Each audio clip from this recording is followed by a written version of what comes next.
गांव का नाम था रामपुर। ये गांव घने जंगलों के बीच स्थित था। गांव के बाहर एक पुरानी हवेली थी जिसके बारे में कई तरह की कहानियां प्रचलित थीं। हवेली को लेकर सबसे मशहूर कहानी थी कि वहां रात के समय अजीब अजीब आवाजें आती थीं। एक दिन गांव के दो युवक अर्जुन और मोहन ने तय किया कि वे इस रहस्य का पता लगाएंगे। एक रात जब पूरा गांव सो रहा था, अर्जुन और मोहन अपने अपने हाथों में टॉर्च लिए हवेली की ओर चल पड़े। हवेली के पास पहुंचते ही उन्हें ठंडी हवा का झोंका महसूस हुआ और एक अजीब सी सिहरन उनके शरीर में दौड़ गई। हवेली के अंदर घुसते ही उन्होंने देखा कि वहां का वातावरण बहुत ही डरावना था।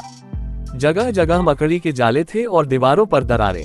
अचानक उन्हें एक कमरा दिखा जहां से अजीब आवाजें आ रही थीं। दोनों ने धीरे धीरे उस कमरे की ओर कदम बढ़ाए। कमरे के दरवाजे के पास पहुंचते ही उन्होंने देखा कि दरवाजा थोड़ा खुला हुआ था। अर्जुन ने दरवाजा धीरे से धक्का दिया और कमरे के अंदर झांका। कमरे के अंदर का दृश्य देखकर दोनों हैरान रह गए। वहां एक बूढ़ी औरत बैठी हुई थी जो बहुत ही डरावनी लग रही थी। उसके बाल बिखरे हुए थे और आंखें चमक रही थीं। वह औरत किसी किताब से कुछ पढ़ रही थी और साथ ही बुदबुदा रही थी। अर्जुन और मोहन को ये सब देखकर बहुत डर लगा और वे वहां से भागने का फैसला करने लगे।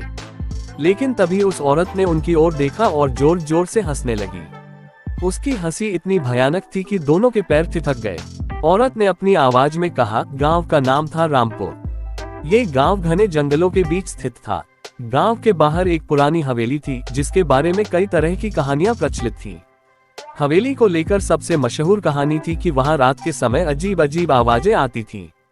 एक दिन गांव के दो युवक अर्जुन और मोहन ने तय किया कि वे इस रहस्य का पता लगाएंगे।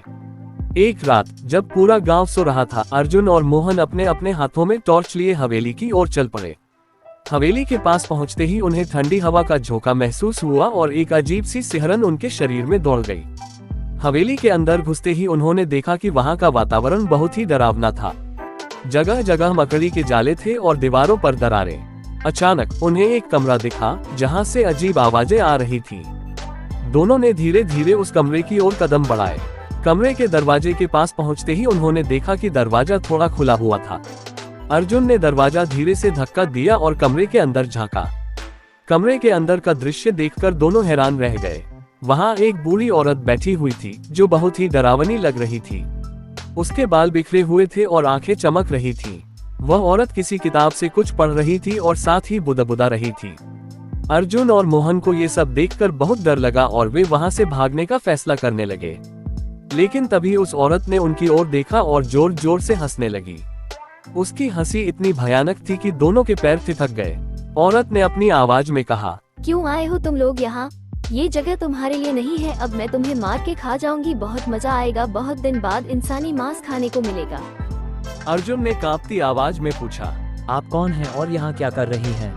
उस औरत ने जवाब दिया, मैं इस हवेली की रक्षक हूँ। सालों पहले इस हवेली में भूतों का बसेरा था और उन्होंने मुझे अपने साथ रहने को मजबूर कर दिया। अब मैं उनकी सेविका हूँ और इस हवेली की रक्षा करती हूँ। ये सुनकर अर्जुन और मोहन को समझ में आ गया कि क्यों लोग इस हवेली से दूर रहते हैं। वे दोनों तुरंत वहां से भाग निकले और गांव लौटकर सबको इस घटना के बारे में बताया। इसके बाद गांव वालों ने तय किया कि वे उस हवेली के पास कभी नहीं जाएंगे। रामपुर गांव के लोग अब भी उस हवेली को दूर से ही देखते हैं और शाम होते ही अपने घरों में बंद हो जाते हैं ताकि कोई और उस भूतिया हवेली का शिकार न बन सके।